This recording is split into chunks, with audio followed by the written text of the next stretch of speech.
With new efforts against gang violence across the metro, Governor Brian Kemp and First Lady Marty Kemp met with the gang task force today. We learned the group has handled more than 540 gang-related investigations in 2021's fiscal year. The gang task force says street gangs have a huge impact on all areas of crime, including violent crime, drug dealing, and sex trafficking.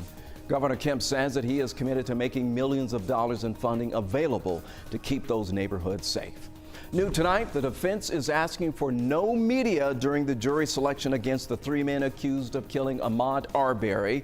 Attorneys are asking for the Georgia judge to keep reporters out of the classroom when potential jurors are questioned about biases. The three men are charged with murder after Arbery was chased down and killed in his neighborhood. The men said they thought that Arbery was a burglar.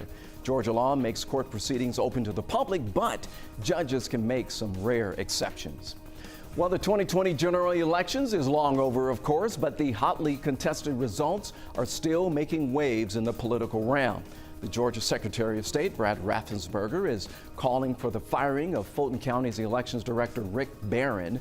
Raffensperger also wants the county's registration chief, Ralph Jones, out as well.